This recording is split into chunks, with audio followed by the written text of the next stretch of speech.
नमस्कार, मी विक्रांत गायकवाड, सहाय्यक कृषी अधिकारी आणि सत्यमेव जयते फार्मर कप स्पर्धा 2026 मिरज तालुक्याचा मेंटॉर मार्गदर्शक म्हणून काम करत आहे. आज या ठिकाणी लिंगणूर तालुका मिरज या गावी शिवकृपा शेतकरी गटाच्या वतीने जीवामृत तयार करण्याचं प्रात्यक्षिक आम्ही घेत आहोत. मी अनिल बाबूराव मगदूम कंपोस्ट लिंगणूर तालुका मिरज जिल्हा सांगली गेली 15 वर्षे सेंद्रिय शेती करत आहे. आज आमच्या गळ्यात जीवामृत तयार करायचं प्रात्यक्षिक आम्ही करून दावत आहोत. त्यासाठी लागणारं साहित्य इथं आहे.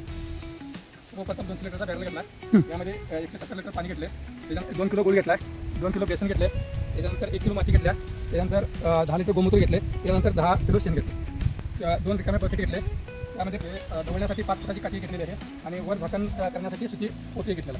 एवढं शेती जीवामृतसाठी लागतं. सर्वप्रथम आम्ही गूळ बदल करून घेणार आहे. 2 किलो गूळ आहे, ते पाण्यामध्ये विरघळून घ्यायचं आहे.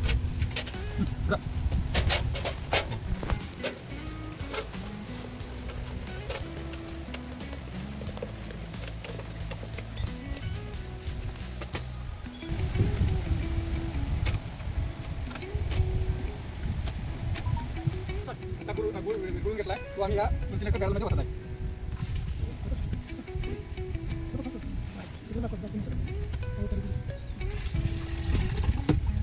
आता आम्ही डाळीचं पीठ 2 किलो वजन करून घेतो, ती पण विरघळून घ्यायचं आहे.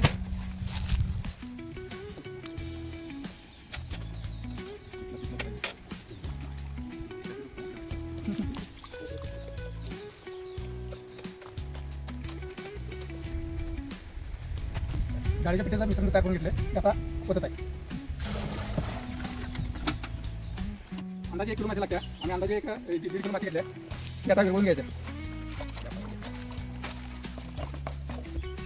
वडाच्या झाडाखालची माती विरघळून घेतलेली आहे, ते आम्ही आता बॅरलमध्ये भरत आहे. यानंतर आम्ही 10 लिटर डिसिकाचे गोमूत्र घेतलेले आहे, ते या बॅरलमध्ये ओतत आहे. डिसिकाचे 10 लिटर गोमूत्र ओतत आहे.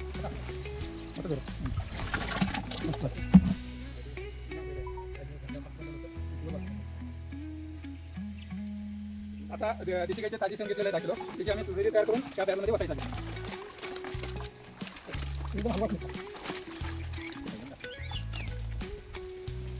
पाठीवर लगेच लक्ष देतो.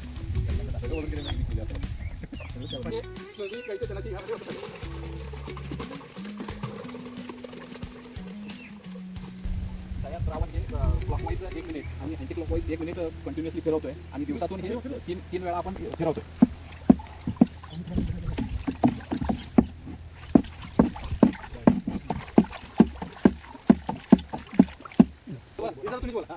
जीवामृत तयार झालेला आहे, ते आता आम्ही पोट्याच्या ह्यानं आपण करून ठेवणार.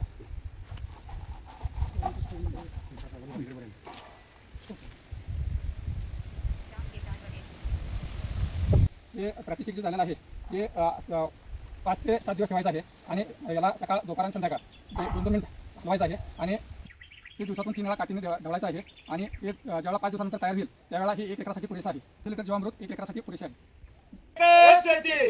शेती करूया, स्मार्ट शेती